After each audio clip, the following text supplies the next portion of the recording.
അച്ഛൻ കഴിഞ്ഞ ഏതാനും ആഴ്ചകൾക്ക് മുമ്പ് ഞാൻ അച്ഛനെ വന്ന് ചില ചോദ്യങ്ങൾ അച്ഛനോട് ചോദിച്ചു. കേരള രാഷ്ട്രീയവും കേരള കോൺഗ്രസ് രാഷ്ട്രീയവും ഒക്കെ ആയിട്ട് ബന്ധപ്പെട്ട് ചിലരെങ്കിലും അത് ജോസ് കെ മാണിക്കെതിരാണ് അല്ലെങ്കിൽ കേരള കോൺഗ്രസിനെതിരാണെന്നുള്ള രീതിയിൽ വ്യാഖ്യാനിക്കുകയും ദുർവ്യാഖ്യാനിക്കുകയും ഒക്കെ ചെയ്യുന്നത് കണ്ടു. അതൊന്നുകൂടെ ഒന്ന് വ്യക്തമാക്കാമോ?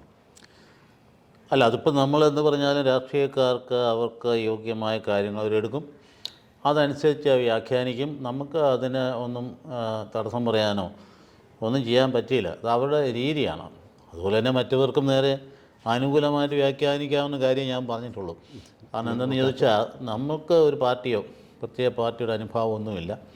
പിന്നെയുള്ളതെന്ന് ചോദിച്ചാൽ നമ്മുടെ മക്കളാണല്ലോ ഇവരെ തമ്മിൽ അടിവെക്കുമ്പോൾ അല്ലെങ്കിൽ തമ്മിൽ വിഭജനമുണ്ടാക്കി പരസ്പരം മത്സരിക്കുന്ന ഒരു സാഹചര്യം വരുമ്പോൾ ഞങ്ങളെപ്പോലെയുള്ള അജപാലകർക്ക് പിതാക്കന്മാരുടെ സ്ഥാനത്ത് നിൽക്കുന്നവർക്ക് ഞങ്ങൾക്ക് ബുദ്ധിമുട്ടുണ്ട്. അതുകൊണ്ട് അത് മുറിച്ചു കൊണ്ടുപോകരുത്. നിങ്ങൾ ഒന്നിച്ച് നിൽക്കണം. അത് ഇപ്പം തന്നെ 10-16 കഷ്ണങ്ങളായത് എങ്ങനെയെങ്കിലും തല്ലിക്കൂട്ടി ഒന്നിച്ച് വരണം. അത് സമുദായത്തിൻ്റെ ആവശ്യമാണ്. ഈ കാര്യമാണ് ഞാൻ പ്രധാനമായിട്ട് ഊന്നിയത്. അല്ലാതെ ഒരു വ്യക്തിയെ പറ്റി ആരുടെ പേര് ഞാൻ പറഞ്ഞില്ലല്ലോ. ഒരു വ്യക്തിയെ തനിച്ച് വിളിച്ച് അല്ലെങ്കിൽ മുൻനിർത്തി കുറ്റപ്പെടുത്തുന്ന ഒരു സ്വഭാവം അതിനകത്തുണ്ടായിരുന്നില്ല. അതിപ്പോഴും ഇല്ല. പക്ഷേ അതിൻ്റെ പീസുകൾ മുറിച്ചപ്പോൾ അങ്ങനെ ഒരു ധ്വനി വന്നു. പക്ഷേ ജോസ് കെ മാണി ഒരു നേതാവാണ്. അതുപോലെ തന്നെ ഫ്രാൻസിസ് ജോർജ് മറ്റൊരു നേതാവാണ്. അതുപോലെ തന്നെ വേറെ നാടാക്കന്മാർ ഒത്തിരിയുണ്ട്. നമ്മെ സംബന്ധിച്ച സമുദായത്തിൽ വന്നവരാണ്. PC തോമസും ജോസ് കെ മാണിയും അല്ലെങ്കിൽ അങ്ങനെയുള്ള ആൾക്കാരൊക്കെ ഇവരെയൊക്കെ നമ്മളെല്ലാവരും ഒരുപോലെ സ്നേഹിക്കുന്നു എന്നുള്ളതാണ്. കാരണം ഒരുപോലെ കരുതുന്നു.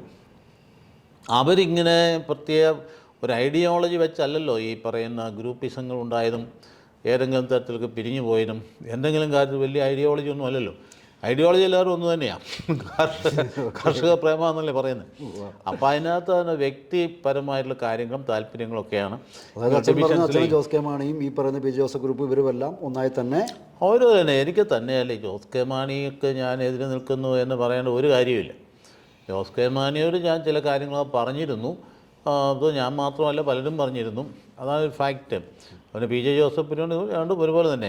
ഒരു കാലത്ത് ഞാൻ അതിരമ്പള്ളി വികാരിയായിരുന്നപ്പോൾ ജോസ് കെ മാണി അന്നാണ് വാസ്തവത്തിൽ അത് പാർലമെൻറ്റിൽ മത്സരിക്കുകയും അതൊക്കെ ഞങ്ങൾ ഇൻഡിറക്റ്റായിട്ടാണെങ്കിൽ അല്ലെങ്കിൽ ഡയറക്റ്റായിട്ടാണെങ്കിലും ശരി അദ്ദേഹത്തിനും പിതാവും മാണി സാറിനും സാധാരണഗതിയുള്ള നല്ല വെൽക്കം എൻ്റെ തന്നെ ഏരിയ മന്ദിരത്തിൽ നൽകുകയും അതനുസരിച്ച് സപ്പോർട്ട് ചെയ്തിരുന്നത് നന്മ കാംക്ഷിച്ചുകൊണ്ടാണ്. ഓക്കെ, അങ്ങനെയെങ്കിൽ കേരള കോൺഗ്രസുകൾ യോജിക്കേണ്ടത് കാലഘട്ടത്തിൻ്റെ ആവശ്യം. അതാണ് ഞങ്ങളെ ഏറ്റവും പ്രധാനപ്പെട്ട ഒരു ലക്ഷ്യം എന്ന് പറയുന്നത്. അതിനുവേണ്ടി ഒരു ശ്രമം നടന്നിരുന്നു.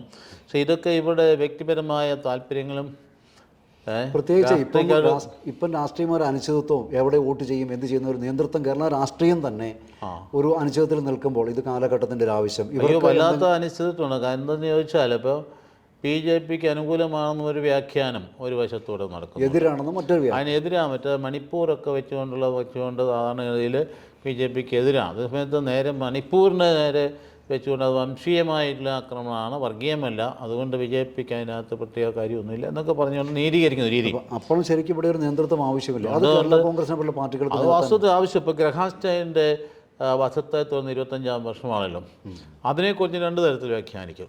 ഒരു വിഭാഗം ഇവരുടെ BJP അല്ലെങ്കിൽ RSSകാരുടെ ക്രൂരത, ഇതൊക്കെ സത്യം പറഞ്ഞാൽ ടോപ്പിലിരിക്കുന്ന ആളുകൾക്കായി ഉപരി ഗ്രൗണ്ടിൽ വരുമ്പോൾ ഉണ്ടാകുന്ന വളരെ അപകടകരമായ വികാരങ്ങളുള്ള ആൾക്കാർ കാര്യമൊക്കെ ചെയ്യും.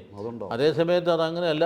അന്ന് ഇങ്ങനെയൊരു സംഭവം നടന്നപ്പം അന്നത്തെ ആഭ്യന്തരമന്ത്രിയായ അഡ്വാനി ശക്തമായ നടപടിയെടുക്കുകയും ആ ആളിനെ പ്രതിയെ ഉടൻ തന്നെ അറസ്റ്റ് ചെയ്യുകയും പിന്നെ അദ്ദേഹത്തിനെ മരണശിക്ഷയ്ക്ക് വിധേയനാക്കുകയും പിന്നീട് അതിന് ഇതുപോലുള്ള കാര്യം ആവർത്തിക്കാതിരിക്കുമ്പോഴത്തേ കമ്മീഷനെ വെക്കുകയൊക്കെ ചെയ്തെന്ന് പറഞ്ഞുകൊണ്ട് അന്നത്തെ സർക്കാർ നീതീകരിക്കുന്ന ആൾക്കാരുണ്ട്. അപ്പോൾ രണ്ടിടത്ത് നിൽക്കുന്നു. ഇപ്പോൾ ഏതിലേക്കാണ് എങ്ങോട്ടാണ് തിരിയേണ്ടത്? ഇവിടെ ഒരു അനിശ്ചിതത്വമുണ്ട്. ആ അനിശ്ചിതത്വത്തിൽ കേരള കോൺഗ്രസുകളെ പോലുള്ളവർക്ക് കേരള രാഷ്ട്രീയത്തിൽ കാര്യമായ ഉത്തരവാദിത്വമില്ലേ? അതുണ്ട്. അവിടെയാണ് ആ അനിശ്ചിതത്വത്തിനാണ് വഴി കാണിക്കാനുള്ള ഒരു ഉത്തരവാദിത്വമുള്ളത്. അത് ചെയ്യത്തക്ക രീതിയിലൊരു ലീഡർഷിപ്പ് എന്ന് പറയുന്നത് നമ്മൾ ആഗ്രഹിക്കുന്ന ലീഡർഷിപ്പ് ഉണ്ടല്ലോ, അത് ഉയർന്നു നിൽക്കുന്ന ലീഡർഷിപ്പാണ്. അതായത് ഇവ ശത്രുക്കൾ പോലും അംഗീകരിക്കും. ഇപ്പോൾ KM മാണി ലീഡർഷിപ്പ് എന്ന് പറയുന്നത് ശത്രുക്കൾ പോലും അംഗീകരിക്കരുത്.